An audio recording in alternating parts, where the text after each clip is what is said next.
people are arguing that Donald Trump had promised not to have a so-called revenge tour and use the law in a weaponized fashion against his political enemies. I think it's time to pause.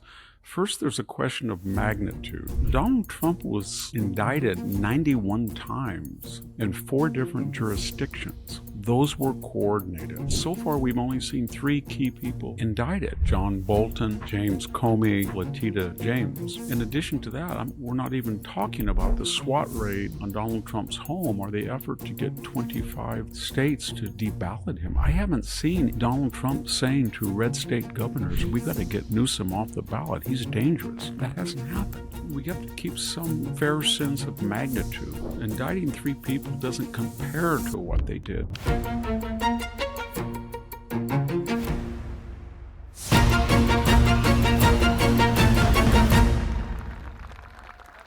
America is going through a higher education transformation where students are realizing that what they want and need is a place that doesn't stifle their intellectual freedom. Standing out among the few graduate programs that value viewpoint diversity is Pepperdine University School of Public Policy, where I've taught the last 2 years. Their Masters of Public Policy is both applied and practical, preparing the next generation of leaders to participate in government agencies, the business sector, and think tanks. Pursue your MPP at Pepperdine.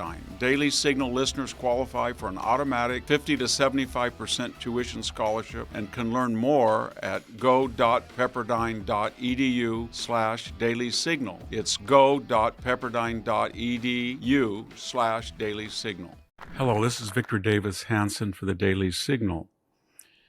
There's been a lot of recent controversy over the indictments of John Bolton, James Comey, and now Letitia James.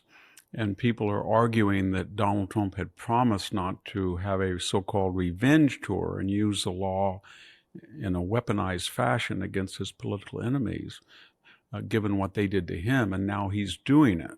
And I think it's time to pause. First, there's a question of magnitude. Donald Trump was indicted 91 times in 4 different jurisdictions: local, county, federal. Those were coordinated. Fani Willis's main prosecutor, Nathan Wade, met with the White House counsel just 3 days after Donald Trump announced his 2020 November 15th re-election bid.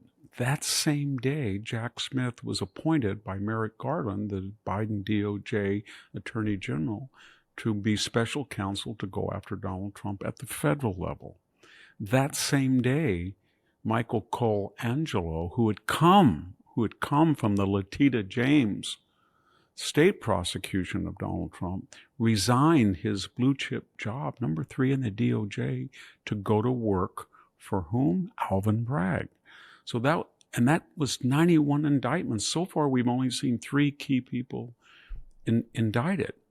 In addition to that, we're not even talking about the SWAT raid on Donald Trump's home or the effort to get 25 states to deballot him. I haven't seen Donald Trump saying to red state governors, we got to get Newsom off the ballot. He's dangerous. Or we've got to make sure Kamala Harris is not on that ballot. Or, that we found some evidence about old Joe Biden. Let's raid his home. That hasn't happened. So we have to keep some fair sense of magnitude. Indicting 3 people doesn't compare to what they did. Then there's the question of high-profile people. Do prosecutors tend to select high-profile people more than the average Joe?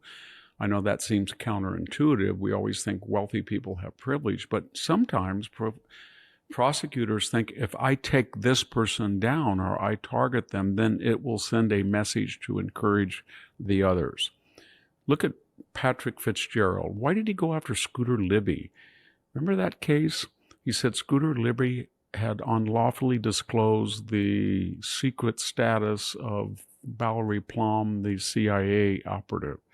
But he knew at the time that Colin Powell, his own deputy, Colin Powell's own deputy, Richard Armitage, had first done that.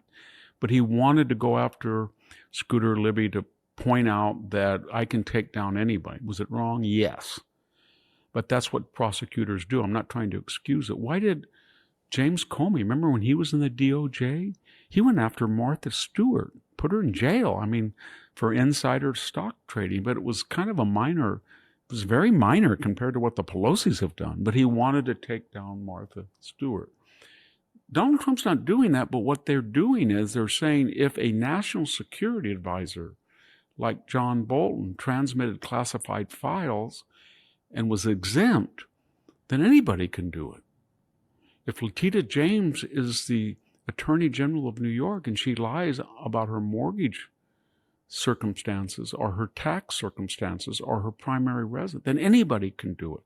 So it's logical you go after people both wrongly and rightly. But more importantly, which is the real sin? Under the Biden administration, they knew that John Bolton had transmitted. They had information from a foreign intelligence source had interrupted or intercepted his own communications, and he was transmitting allegedly classified materials to his wife and daughter. They didn't do anything. They didn't do anything because he was useful. He was writing a biography that would embarrass Trump during the Biden-Trump election. Which is the greater sin, to let felonious behavior go unaudited, unaddressed, or to address it? Maybe you can say it's selective, but unless a jury will find that out. At least you're not being giving exemptions and amnesty to people who have helped you. Why did they not prosecute John Brennan and Andrew McCabe and James Clapper? They all three had one thing in common. They all lied either to federal investigators or under oath to Congress. Why didn't the Biden team go after them? Because they were all useful to them. Clapper and Brennan were on MSNBC and CNN and night after night attacking Trump. Andrew McCabe was on occasion. So they felt, we're going to excuse their sins, their illegalities, allegedly, because they're useful. So Trump comes in, and the DOJ under Pam Bondi says they all have criminal exposure, and I'm going to enforce the law. You can call it selective, but I would rather see somebody enforce the law than give an exemption for political purposes. But we don't talk about that. There is a lawfare, and the lawfare is not just prosecuting people in a political fashion, but more importantly, not prosecuting them, giving them exemptions. There's another consideration. Whether we like it or not, almost all of these high-profile cases occur in the East Coast corridor from the financial capital of New York to the nation's political capital in Washington, D.C.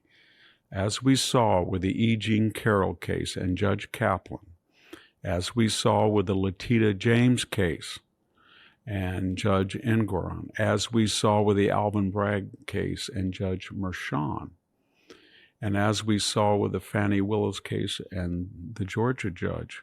That was an exception, but the judiciary is more or less to the left, and especially juries and judges in Washington, D.C. and in New York. And the chances are that most of these cases, if they come to trial, and remember, these are not the prosecution does not hinge on what Pam Bondi says. It's what a grand jury of one's peers decide.